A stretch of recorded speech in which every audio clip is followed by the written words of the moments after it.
Pang-anim na kabanata sa Imperyo Romano, Julius Caesar. Sa nakaraan, nasubaybayan natin si Julius Caesar mula sa kanyang pagkabata at sa mga dumaang mga taon. Patrisyano ang angkan na kanyang pinanggalingan.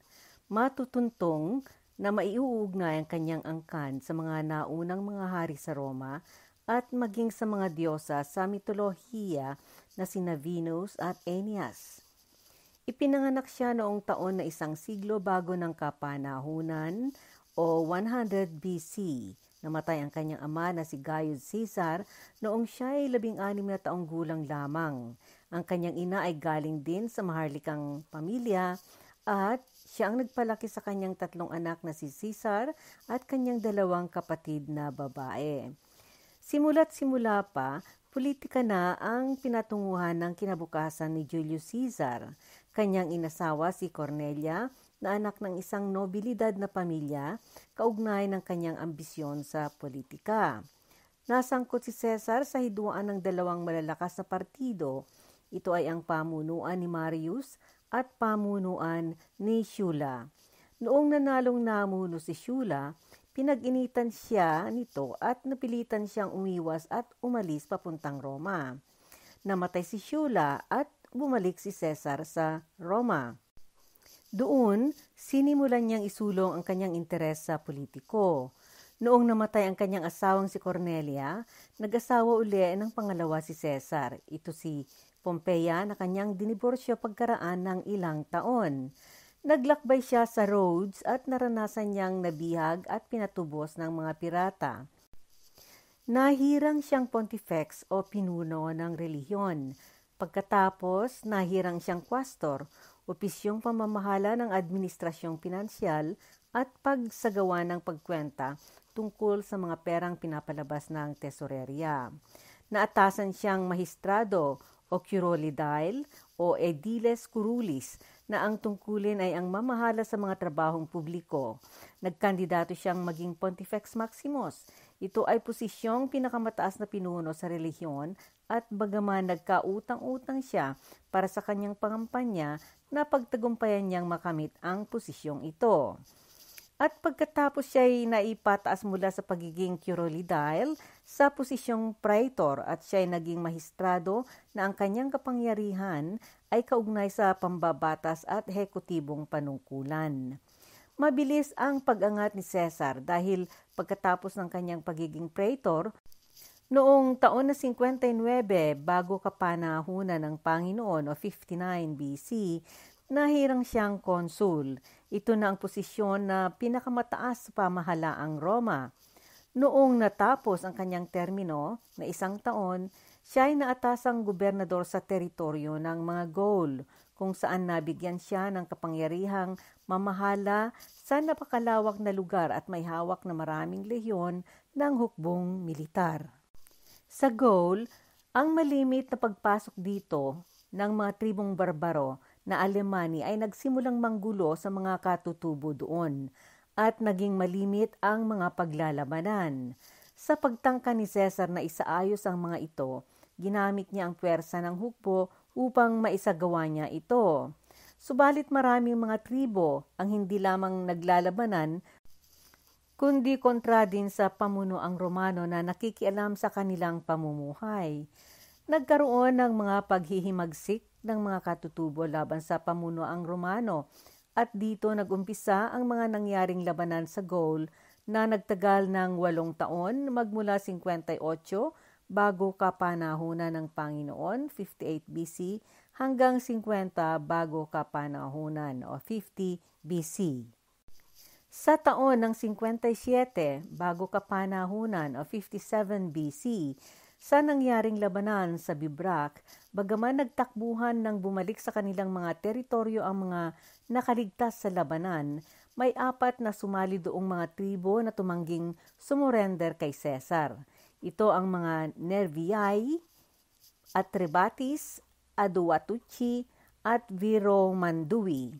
Sinabihan ng mga tribong Ambiani si Caesar na ang mga Nervii sa lahat ng mga tribong Belgae ay silang suklam na suklam sa pamunuang Romano. Ang tribong ito ay napakabangis at napakatapang. Hindi nila pinapayagan ang pagpasok ng mga maluluhong mga bagay sa kanilang sosyedad dahil naniniwala sila na ang mga ito ay mayroong epektong nakakasira sa katangiang tao at may takot sila sa impluwensya ng mga taong Romano. Wala silang balak na makipag-usap ng pakikiayos kay Cesar na noon ay patungo sa kanilang teritoryo. 3 araw na noong naglalakbay si Cesar at kanyang hukbo sa teritoryo ng mga Nerviae na ang tinatahak na daanan ay isang lumang daan. Napag-alaman ni Cesar mula sa mga bihag ng mga lupong Belgae ay nagtitipon-tipon sa kabilang pampang ng ilog Sabis na noon ay may 10 milya pa ang layo mula sa kinaroroonan nila. Nakumbinsi noon ng mga Nerviae ang mga tribong Atrebatis at Vermandui na suportahan sila laban sa hukbong Romano ni Cesar. Patungo rin noon doon ang tribong Aduatuci para sumali, subalit naantala sila. Nakahanda na noon ang mga tribo at hinihintay nila ang pagdating ni Cesar. Sa kabilang dako, si Cesar ay nag-utos ng mga bihasang scout para maghanap ng para sa susunod na pagkakampuhan nila para sa hukbo. Ang mga Nerviae ay may tradisyong militar na umasa sa impanterya at hindi sa kabalyerya.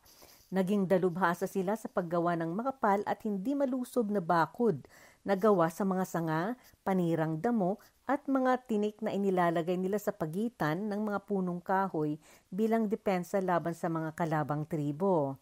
Ito ay makakasagabal sa pag-abansi ni Cesar at makakatulong sa pagsalakay ng tribo sa hukbo ni Cesar. Napagkasunduan ng mga tribo na tambangin nila ang hukbong Romano at ang tanda ng kanilang sabay-sabay na paglusob ay pagkakita nila sa tren ng bagahe ng unang lehyon ng hukbong Romano. Ang kampo na napili ng mga scout ni Cesar para sa kanila ay isang burol na padalisdis sa ilog. Sa kabilang ibayo ng ilog, may isa ring burol na padalisdis sa tagiliran. Sa itaas ng burol na iyan ay makapal na kakahuyan, subalit sa ibaba niyan ay maaliwalas at padalisdis sa ilog na distansyang mga 300 yarda. Ang mga kaaway ay nakatago sa loob ng kakahuyan, subalit mayroong mga ilang mga grupo ng mga sundalong nakakabayong nakikita sa may malapit sa ilog na maluwang, subalit hanggang 3 talampakan lamang ang lalim. Iniba ngayon ni Cesar ang pagkakaayos ng kanyang hukbo. Ibinalik niya ang taktika niyang pamunuan ang puwersa ng 6 na lehyon na mga armas at amunisyon lamang ang kanilang dala sa sarili para magaan. Sa likuran nila ay ang tagadala ng mga bagahe ng buong army na sinundan ng mga lehyon ng mga bagong rekluta. Habang nag-abala sila sa pagtayo ng kampo sa napili nilang lugar, inutusan niya ang kanyang kabalyerya at mga mamamana at mga tagapaghilagpos para magmanman. Nagresulta ito ng sagupaan laban sa mga nakatagpo nilang mga kabalyeryang Belgae. Samantala, ang mga lehyon ng mga sundalo ay nagsimulang magdatingan sa kampo ni Cesar at nagsimula silang magtayo ng kuta. Ang mga nagtatagong tribong Belgae sa kabilang dako ay naghihintay sa kanilang pinag-usapang tanda ng kanilang sabay-sabay na paglusob. Ang unang pagkakita sa bagahe ng tren ng lehyon ni Cesar, yan ang tanda nila. Natagpuan nilang 6 ang kanilang haharaping lehyon sa halip na isa-isa lamang. Noong dumating ang bagahe ng hukbong Romano, biglang naglabasan ang mga mandirigmang tribo at parang kidlat silang sumalakay sa kampo ng mga Romano. Nabigla ang hukbo ni Cesar at hindi sila kaagad nakagalaw. Ang iba sa mga sundalo ay biglang nangilabot, maging ang kabalyerya na Treveri na dumating para sumuporta sa hukbong Romano ay biglang napanghinaan ng loob at bumalik pa uwi. Ang tribong Nerviae ay mabagsik na sumasalakay sa bandang ibaba ng burol at itinutulak nila ang harap at tagiliran ng lehyon. Napasiksik ang mga senturyon at 6 sa mga ito ay pawang patay na, pati ang may hawak ng bandila. Ang bandila ay hindi na makita. Nakita ni Cesar ang mistulang desperasyon na ng kanyang mga tao sa kanilang pagkabigla. Si Baculos, ang pinunong senturyon ng lehyon, isang napakahusay na sundalo, ay nagkaroon na ng maraming mga sugat at nanghihina na. Napansin ni Cesar na ang iba sa kanyang mga tauhan ay nangingilabot at nagtatangka ng pumunta sa mga likuran, at ang iba ay nanghihinaan na ng loob at parang wala ng lakas na makipaglaban. Natanto ni Cesar na ito na ang puntong krisis. Sinunggaban niya ang kalasag mula sa isang sundalo sa kanyang likuran at humangos siya sa unahan, sa harap, habang pinagtatawag niya ang mga senturyon sa kanilang mga pangalan. Inutusan niyang isulong ng mga ito ang mga sundalo na iabanse ang banderang Signa Inferre na simbolo ng agila, at ang pangkat ng taktikal na manifolds ay magbukas ng opensa at huwag tantanan ito. Nabuhayan ng loob ang hukbo noong nakita nila ang general nilang sumabak sa harapan. Inutusan ni Cesar ang 2 opisyal na ipasulong ang 2 lehyon at lumaban ng taktikal. 2 sundalo ang haharap at isa sa likod na magsuporta. Mabilis na bumalik ang panalig at katapangan ng mga sundalo. Sa tiyempong iyon, dumating rin ang escort ng mga bagahe na humahangos. Nasugpo ng lehyong pang-10 sa ilalim ni Legate Liberius ang tribong Atribatis, at nakatawid na sa ilog at nasupil na rin nila ang mga reserba ng tribong Belgae at nabihag na nila ang kampong Belgae sa kakahuyan.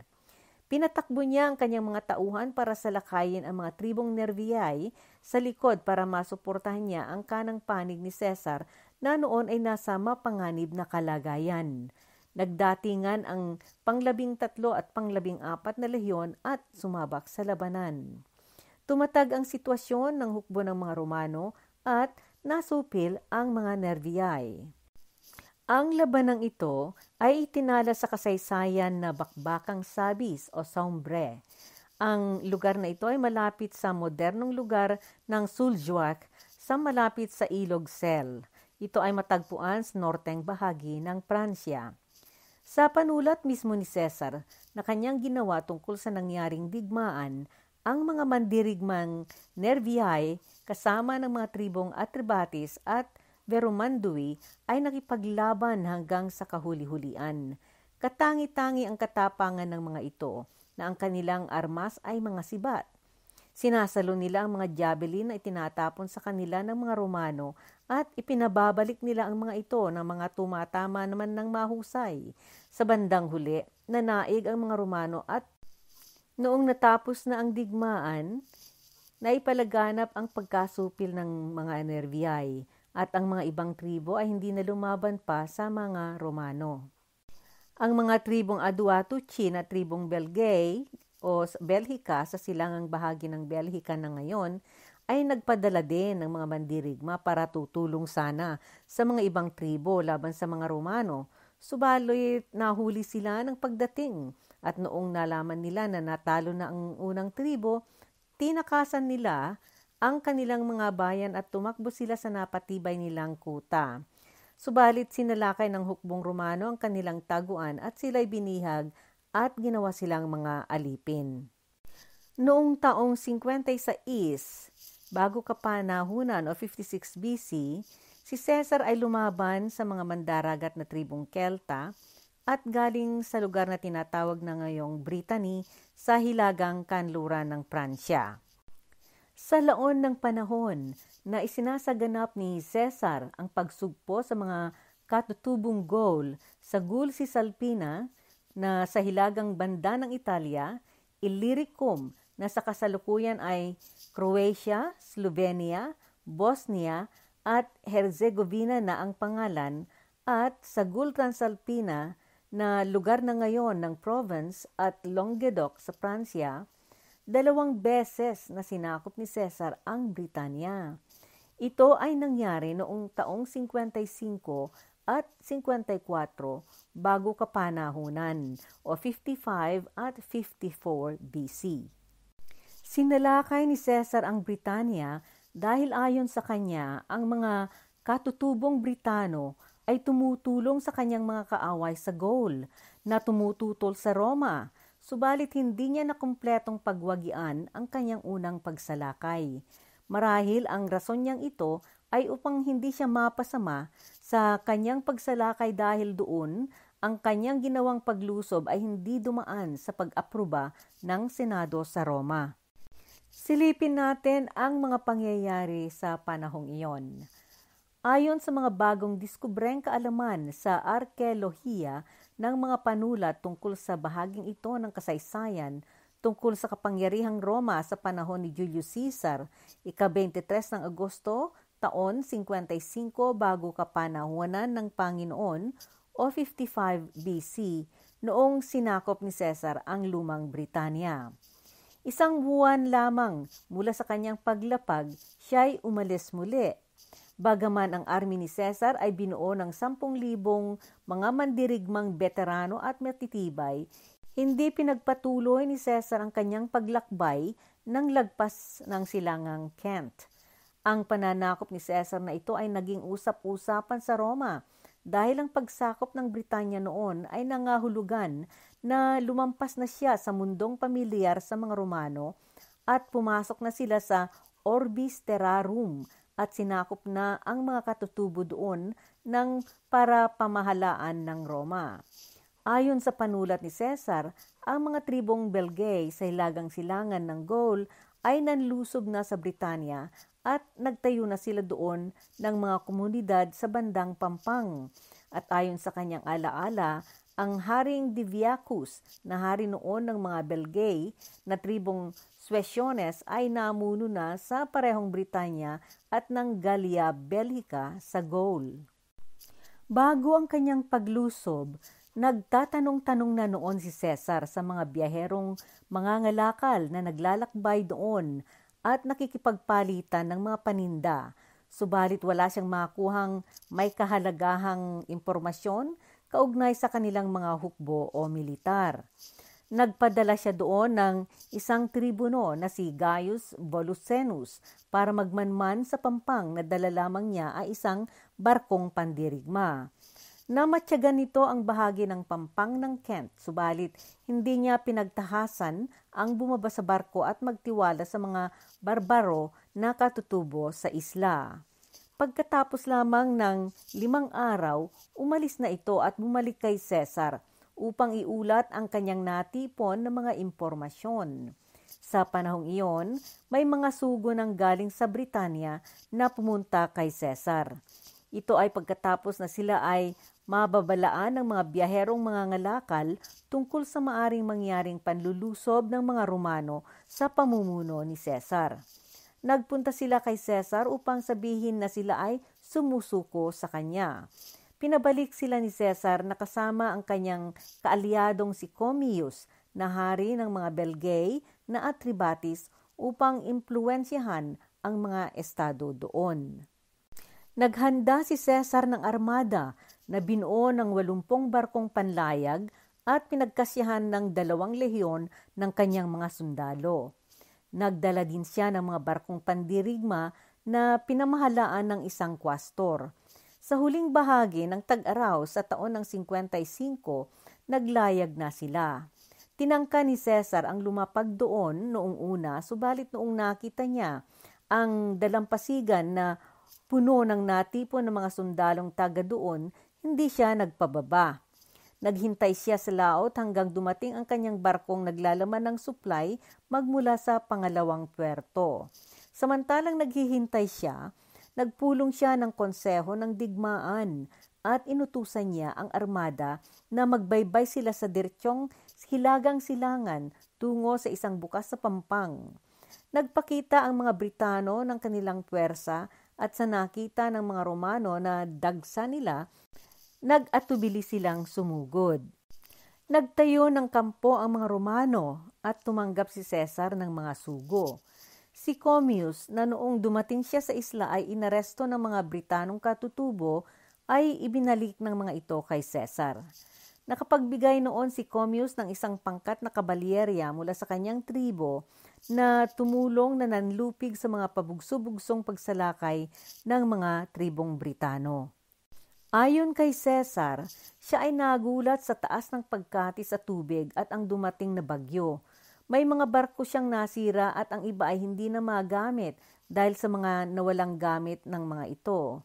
Sa pag-aakalang mapanatili nila si Cesar sa Britanya sa parating ng taglamig at dahil sa nakita nilang pagkasira ng mga bapor ng mga Romano, nandalakay ang mga Britano. Palusob-lusob noon ang mga katutubong Britano sa mga Romano. Naganap ang madugong bakbakan sa tulong ng bagong tatag na kabalyerya ni Commius mula sa mga Britano na kumampi sa mga Romano. Sa pagkakataong ito, winasak ng mga Romano ang lahat ng walang pinatawad maging tubig, pagkain, hayop, tao, halaman, kagamitan o gusali. Nagpasyang bumalik si Cesar sa Gaul sa taglamig dahil sa pagkasira ng marami sa kanyang armada. Ang kanyang unang paglapag na ito sa lupain ng mga Britano ay hindi lamang na ipalaganap na pananagumpay, kundi nagbigay ito ng kinakailangang kaalaman para sa kanyang pagplano ng panibagong paglusob doon. Kaya sa sumunod niyang pagpunta sa Britanya sa sumunod na taon, 54 bago kapanahunan o 54 BC, nagsagawa siya ng puspusang paghahanda. Nagpagawa siya ng mga bagong bapor na ginamitan ng sistemang gamit sa Venecia. Nagdala siya ngayon ng 800 na mga bapor ng pangkalakal at sasakyang panghukbo, 5 lehyon ng hukbo at 2,000 kabalyerya. Iniwan niya ang iba sa Gaul para magpanatili ng kaayusan doon. Isinamang dinala ni Cesar ang karamihan sa mga pinuno ng mga tribong Gaul na sa pakiwari niya ay hindi niya mapagkakatiwalaan. Dinala niya sila para mabantayan niya ang magalaw ng mga ito. Paglapag ng lupon sa Britanya, inatasan niya si Quintus Atrios sa pinagkampuhan nilang lugar para maiwan siya doon kasama ng 1 lehyon at magtayo sila ng kwartel. Pagkatapos pinamunuan ni Cesar ang ibang lehyon na maglakbay sa gabi papasok sa looban. Mayroon silang nakatagpong pwersang Britano sa isang ilog tawiran na sumugod sa kanila. Nasupil ang mga ito at umalis sila. Nagpulong ang mga Britano sa isang kampong pinatibay sa loob ng kagubatan, subalit muli nasugpo sila doon. Kinaumagahan, noong naghanda silang umabanse muli, nakatanggap ng mensahe si Cesar mula kay Atrius na nagbagyo muli at 40 mga bapor ay nasira. Bumalik siya sa dalampasigan habang pinabalik niya ang lehyon na pinauna niya ng umabanse. Agad niyang pinaayos ang kanyang armada. Gabit araw na nagtrabaho ang mga Romano ng walang hinto-hinto sa pagpatibay ng kanilang kwartel at sa pagkumpuni sa mga nasirang sasakyang dagat. Nagpadala ng mensahe si Cesar kay Labienus na magpadala ito kay Cesar ng karagdagang mga bapor. Nasa Pampang noon si Cesar sa unang araw ng Setyembre noong sumulat siya kay Cicero. Nakarating na noon ang masamang balita kay Cesar na namatay ang kanyang anak na si Julia na noon ay nasa Roma. Namatay ito sa panganganak. Sa panahong ito, isang mabagsik na pinuno ng tribong Catuvelliani na nagngangalang Cassivellianus ay namuno ng alyansa ng mga tribong katutubo sa Britanya. Bagaman karamihan sa mga tribo sa Britanya ay kinalaban niya, noong dumating ang mga Romano at sumalakay sa kanila, nagtipon-tipon ang mga pamunuan ng mga tribong ito at hinirang nila si Cassivellianus na mamuno sa kanila laban sa mga Romano. Subalit hindi lahat ng mga tribo ay sumali sa lupon. 5 tribo ang sumuko kay Cesar at ibinunyag nila kay Cesar kung nasaan ang kampo ni Cassivellianus. Pagkaalam ni Cesar sa lugar, kaagad niyang pinalusob ito.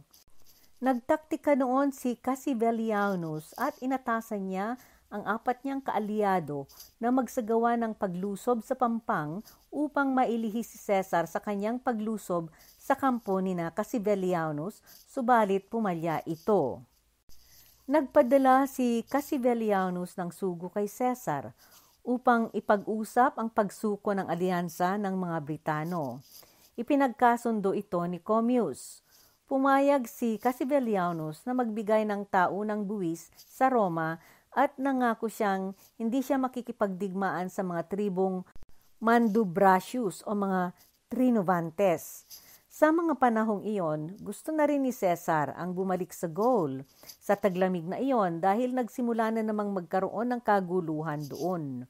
Umalis si Caesar doon na dala niya lahat ang mga sundalo at tauhan niya. Sa kabilang dako, mayroon ding kwento tungkol dito mula sa panig ng mga taga-Wales na bahagi ngayon ng United Kingdom.